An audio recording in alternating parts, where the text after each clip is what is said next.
ప్రభుత్వ సహకారంతో సిమ్స్ వాళ్ళు నిర్వహిస్తున్న ఈ క్యాన్సర్ నిర్ధారణ శిబిరాలు ఏవైతే పింక్ బస్ తో చేస్తున్నామో అవి ఈ రోజు 150వ శిబిరం జరుపుకోవటం, అది వడమాలపేటలో చేయటం చాలా సంతోషంగా ఉంది.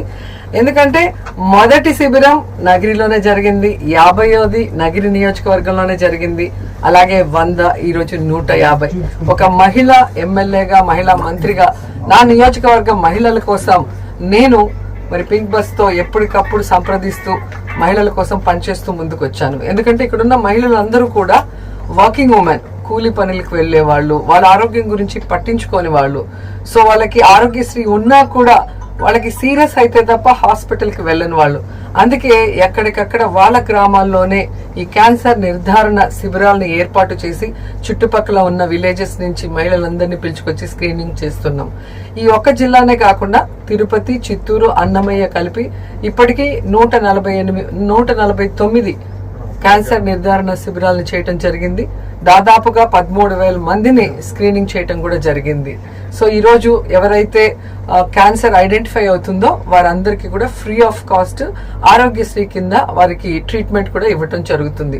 సో ఇక్కడ స్క్రీనింగ్ లో మీరు చూస్తే నోటి క్యాన్సర్ కానీ, రొమ్ము క్యాన్సర్ కానీ, అలాగే గర్భాశయ క్యాన్సర్ గురించి ఇక్కడ వీళ్ళందరూ కూడా టెస్టులు చేయటం జరుగుతుంది. సో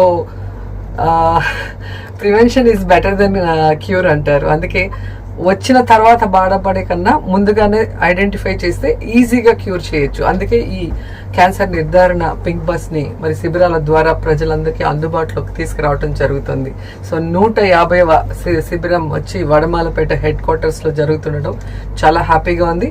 ఈ బస్ తో పాటు భవిష్యత్తులో మన ఎంపీ, రాజ్యసభ సభ్యులు వేం ప్రభాకర్ రెడ్డి గారు మరొక బస్సు మహిళల కోసం డొనేట్ చేయడం జరిగింది. సో ఆయనకి కూడా మనస్ఫూర్తిగా అభినందనలు తెలియజేస్తూ మహిళలకు సపోర్టివ్ గా ఉన్న అందరికీ కూడా మనస్ఫూర్తిగా కృతజ్ఞతలు తెలియజేసుకుంటున్నాను.